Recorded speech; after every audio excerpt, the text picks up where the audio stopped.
Good evening, students. Hope all of you have completed the question answers of page 9, which I have already shared through Vidyalekha app. If anyone is there who has not completed, please write these in your fair book. After that, today onwards we will be discussing another topic of that lesson, that is evaporation. What is evaporation? There are two terminologies, boiling and evaporation.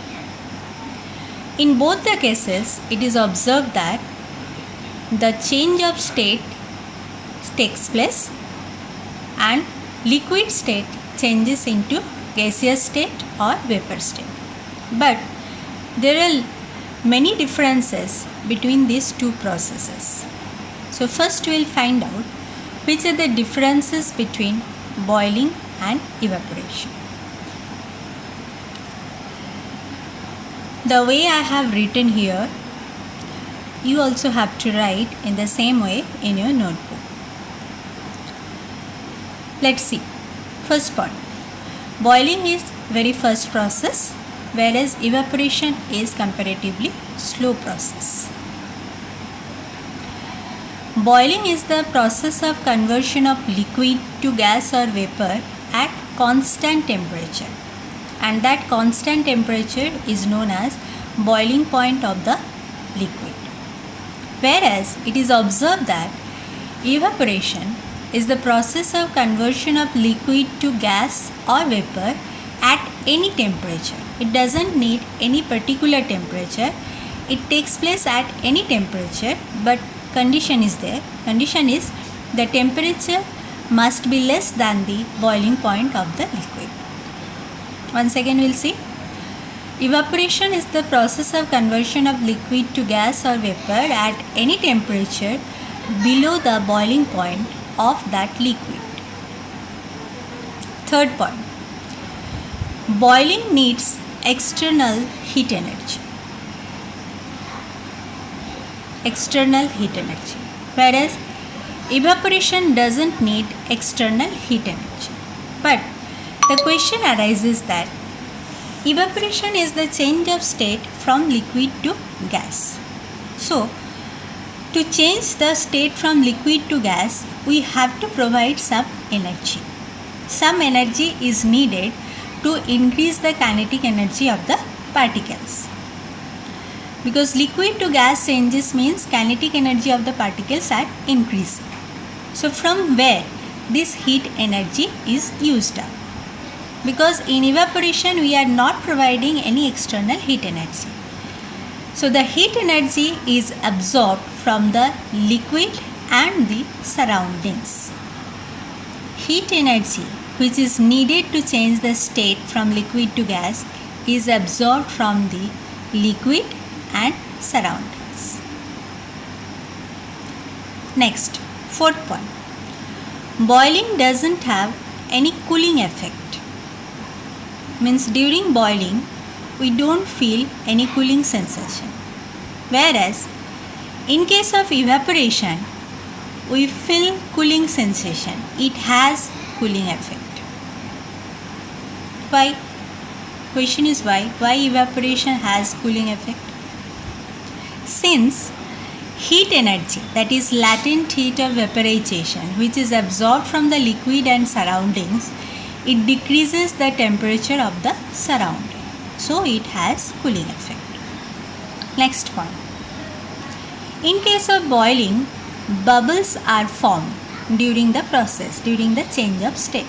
We can observe the formation of bubbles. But in case of evaporation, bubbles are not formed during the change. Next, boiling is a bulk process, bulk phenomenon. What does it mean? Whenever boiling takes place, the whole portion of the liquid at a time changes from liquid to gas.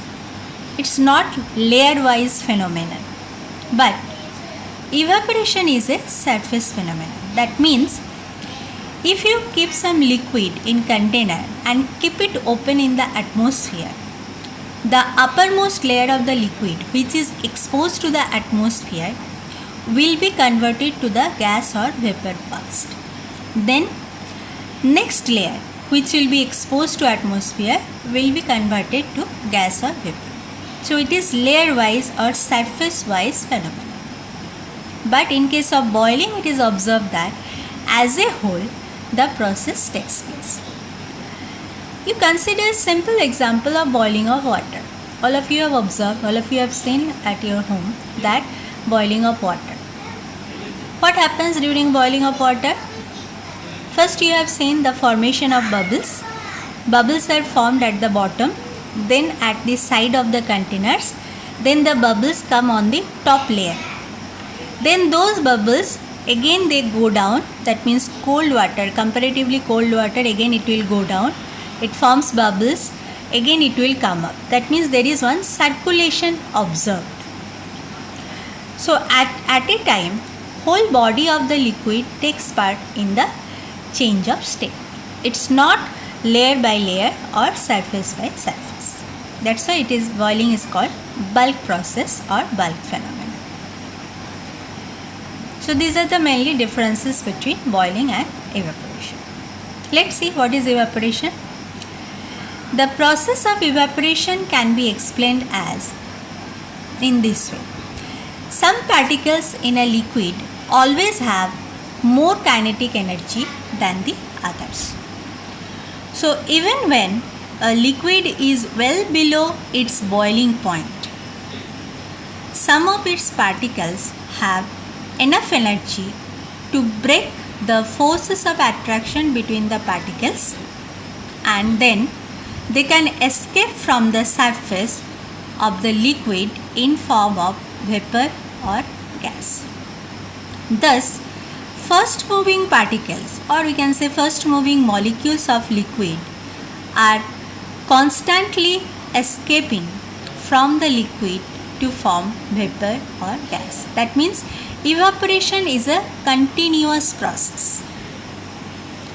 It is observed that if we keep a liquid in open container and keep it for few hours or few days, we observe, especially it is observed for the water.